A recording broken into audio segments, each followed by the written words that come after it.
नमस्कार दोस्तों। आज का दैनिक जागरण का संपादकीय लिखेंगे जिसकी गति होगी लगभग 80 शब्द प्रति मिनट। डिक्टेशन स्टार्ट होगी 5 सेकंड बाद।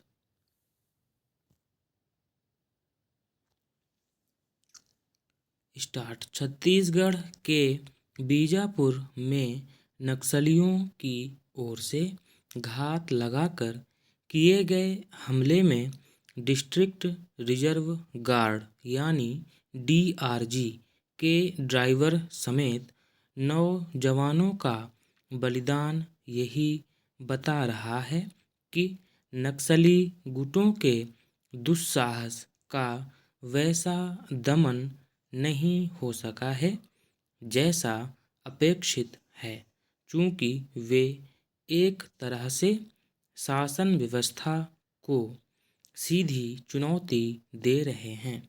इसलिए उनके सफाये के अभियान इस तरह चलना चाहिए कि उन्हें कहीं भी छिपने का मौका ना मिले।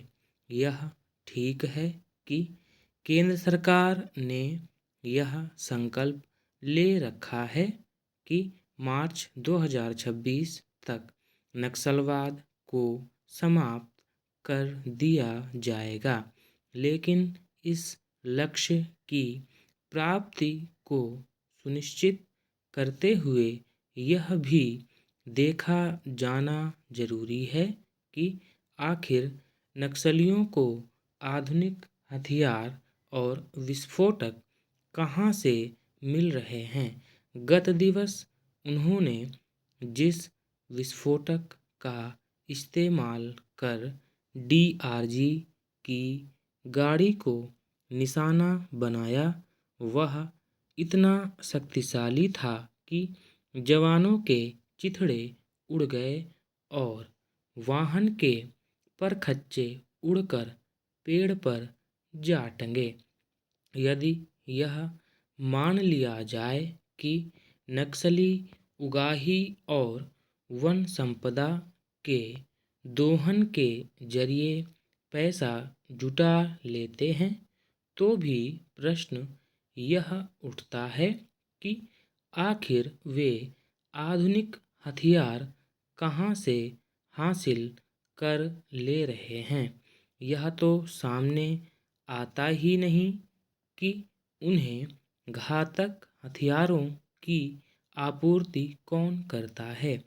आखिर क्या कारण है कि तमाम नक्सलियों को मार गिराने और उनके गढ़ माने जाने वाले इलाकों में विकास के तमाम कार्यक्रम संचालित किए जाने के बाद भी उनकी ताकत कम होने का नाम नहीं ले रही है।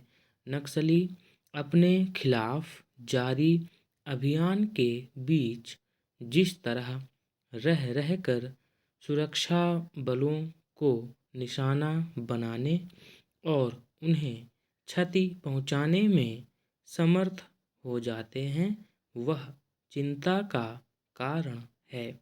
नक्सली गुटों में भर्ती होने वालों की उल्लेखनीय कमी न आने से यह भी लगता है कि आदिवासियों और अन्य ग्रामीणों के बीच उनकी पकड़ अभी इतनी ढीली नहीं पड़ी है कि उनकी जड़ें उखड़ती दिखें।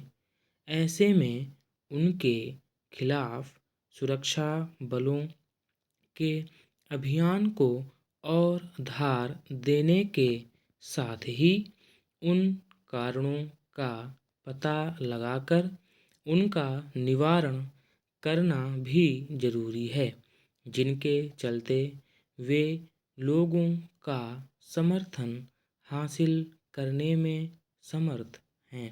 निसंदेह नक्सलवाद एक विषैली विजातीय विचारधारा है, लेकिन नक्सलियों को जड़ मूल से समाप्त करने के लिए उनसे विचारधारा के स्तर पर भी लड़ा जाना आवश्यक है। इससे ही नक्सलियों और उन्हें वैचारिक खुराक देने वालों के इस झूठ का पर्दाफाश किया जा सकता है कि वे वंचितों के उन अधिकारों की लड़ाई लड़ रहे हैं जो उनसे छीने जा रहे हैं। इस झूठ को बेनकाब करने के लिए यह भी जरूरी है कि आदिवासियों के नैसर्गिक अधिकार बाधित न होने पाएं। इससे ही उनका भरोसा हासिल किया जा सकता है और उन्हें नक्सलियों से दूर किया जा सकता है। धन्यवाद।